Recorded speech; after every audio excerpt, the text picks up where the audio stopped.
Congressman Lafayette, thanks for joining us this week. Yep. So before we start, I understand we have a little bit of housekeeping here.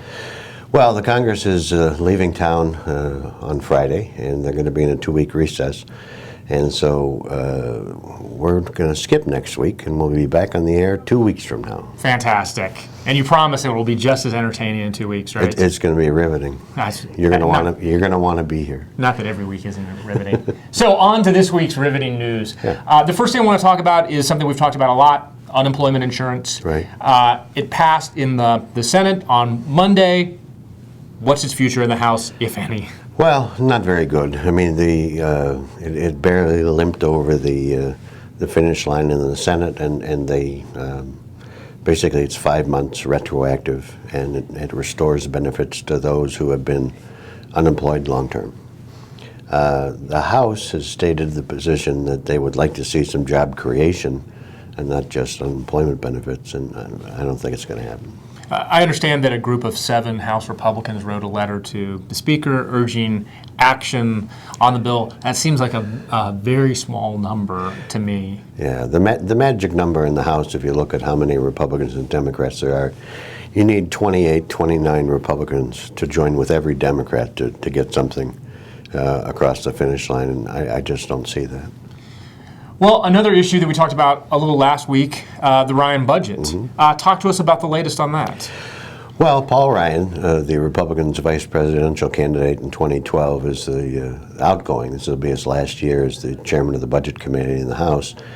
And even though he put together the budget deal with Senator Murray that then became law, and this year's spending is based upon that, House Republicans reached the conclusion that they wanted to produce a budget, and so they did.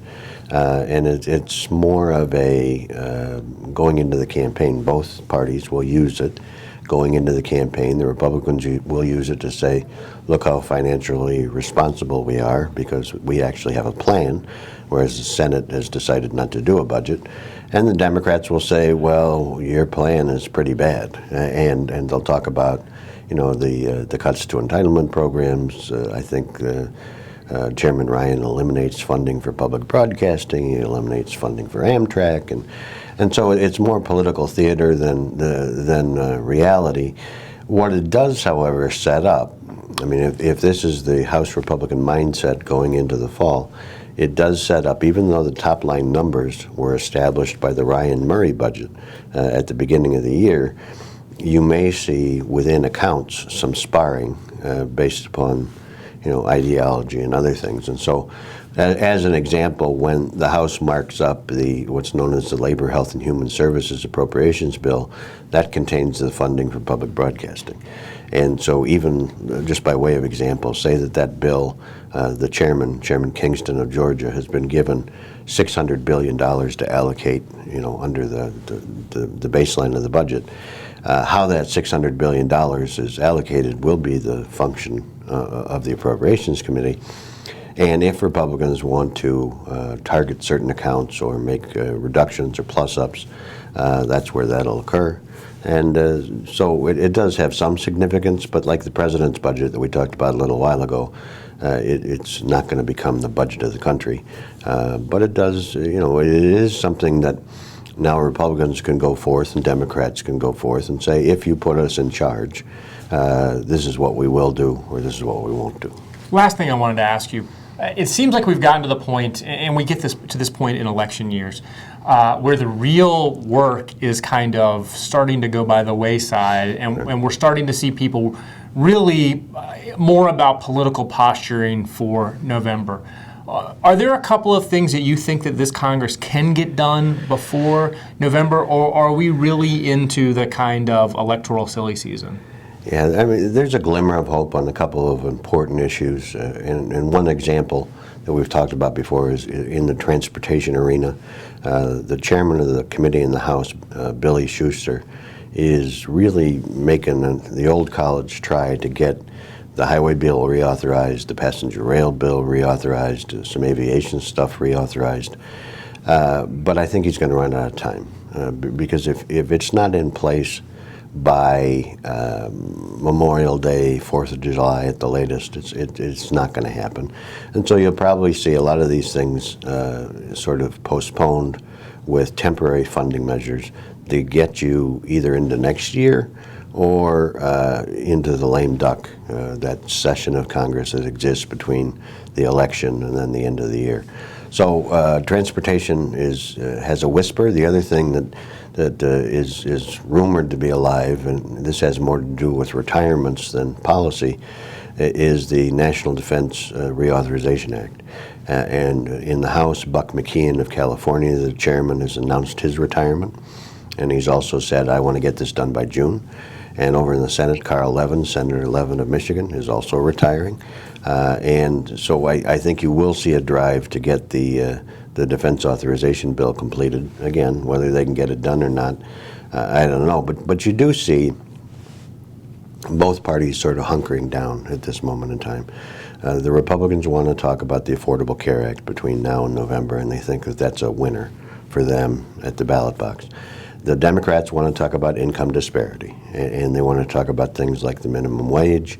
They want to talk about this week's news was equal pay for men and women, and that was kind of interesting because I think it's a great idea that if you have the same job, you should get the same amount of money, and that's their push. It obviously resonates with a lot of women voters.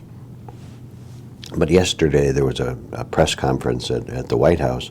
And it turns out that the White House, the White House that is pushing this pays women only 88 cents on the dollar to what men make. And Jay Carney, who's a great spokesman for President Obama, said, well, we're higher than the national average.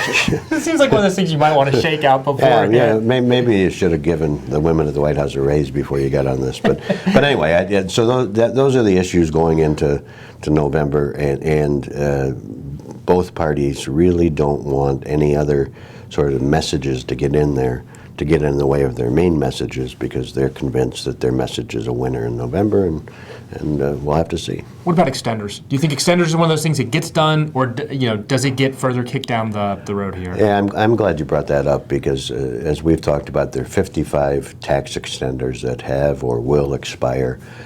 Research and development, the production tax credit, a whole host of things that a lot of businesses care about. Now, in the Senate, they've sort of identified 42 of the 55 that they would like to see extended. The House has yet to send a clear signal, because we're still dealing with the Dave Camp, the Ways and Means Chairman, sort of vision for comprehensive tax reform. That's not going to happen. But our sources on the Hill tell us that May is going to sort of be a critical time where the House will sort of gather up all the cats and dogs in these 55 tax extenders and put together a package. And so between now and May, it's going to be a critical time for anybody that's concerned about a tax extender, because basically, if you're not in the package that Ways and Means comes up with, it's not going to happen for you. And so there's a lot of furious lobbying going on in Capitol Hill by people who have a dog in that fight to make sure that they prevail. So if you're one of those businesses or individuals that are impacted by this, now would probably be a good time to engage in the process. Yeah, I wouldn't come the next 2 weeks because nobody's here. But after Easter, I would make sure that you have at least reached out to your trade association or lobbyist or your member, because if you care about a tax extender, that decision is going to be made in the first few weeks of May. Excellent. Well, enjoy your recess, You as Congressman. well. Good to see you. Good seeing you. We'll be back. Thanks.